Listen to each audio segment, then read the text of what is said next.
Hi everyone. So today we are discussing about the continuation of uniform flow, that is module 2. So the next topic, it's about most economical section of open channel flow. So in the previous one we have discussed about in uniform flow we can identify or we can calculate the rate of flow with the help of Cheggy's equation. So it is in general to find out the discharge in the uniform flow, but when it is belongs to most economical section, the name only says it's most economical. So economical is nothing but it is about the cost cut down. As well, we have to design in terms of economical way of a different geometrical property of the channel to maintain the hydraulic parameters. So now the most economical section is a section of a channel is said to be most economical when the cost of construction of the channel is minimum. But the cost of construction of a channel depends upon the excavation and the lining of concrete.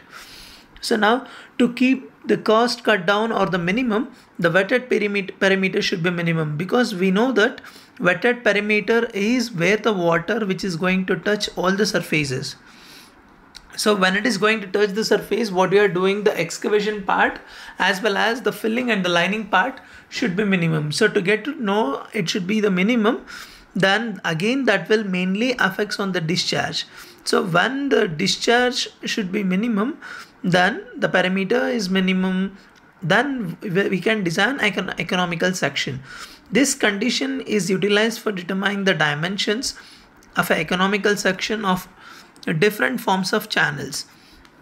So we can see that if it is a most economical section is also known as the best section, which is designed for hydraulic conditions, and what you are having, it mainly depends on the cross-sectional area, the slope of the bed, and the coefficient of resistance is maximum.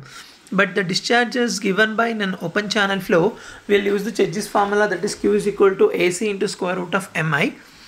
So Q is equal to A into C, square root of M. M can be written as hydraulic mean depth, that will be calculated by wetted area by wetted perimeter. So that can be written as A by P. Then I is the bed slope.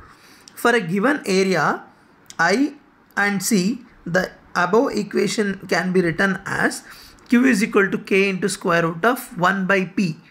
That represents what you are having now, K will be taken as A into C into square root of A into I. Hence the discharge will be maximum when the wetted perimeter is minimum. These conditions will be used for determining the best section of the open channel flow with respect to the following geometrical shapes.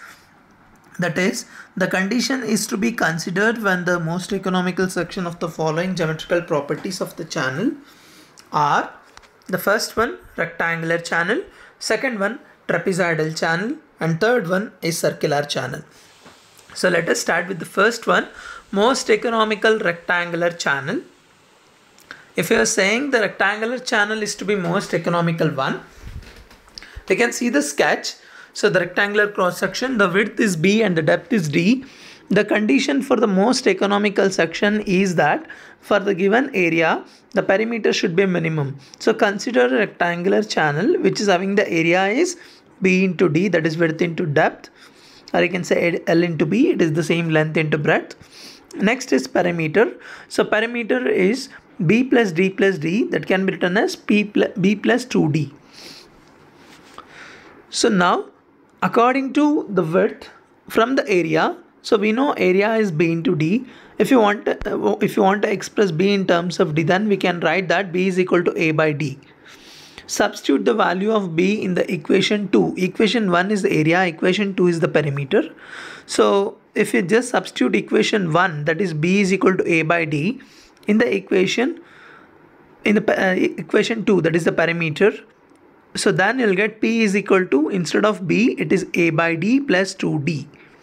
So you can call this will be as equation 3. So now we can see that for most economical section, P should be minimum for the given area.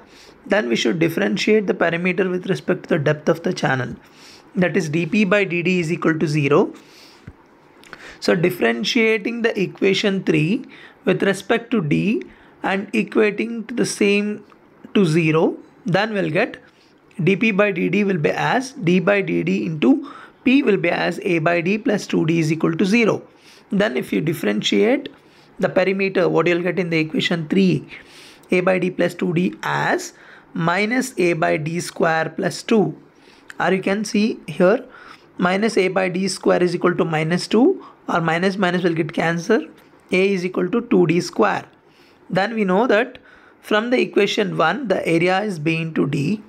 Then we have area will be as B into D. So B into D is equal to 2D square. So 1D will get cancelled. Then you will get the first condition for the rectangular cross section. If it is economical, then B is equal to 2D. That says that the width will be equal to twice the depth. The next, hydraulic mean depth, that we know as M is equal to A by P, wetted area by perimeter. So wetted area, again the area will be calculated as B into D. Then the perimeter is B plus 2D. So now we can apply the first condition, that is B will be as 2D. Then B into D will be as 2D into D, by B plus 2D as 2D plus 2D. Then 2D into D, that is 2D square. 2D plus 2D is equal to 4D. So 1D will get cancelled. Then it is 2D by 4, or you can say D by 2. Then that you will get M is equal to D by 2. From the above equations, it is very clear that if it is a rectangular channel in the open channel flow, if you are saying the channel is economical, most economical one, then we'll get the two important condition, that is B is equal to 2D and M is equal to D by 2. If you are saying that if it is any design or if it is any numerical, when it is belongs to open channel flow, and if it is the channel is most economical one for a rectangular cross section, then we should be remember two important points, that is B is equal to 2D and M is equal to D by 2.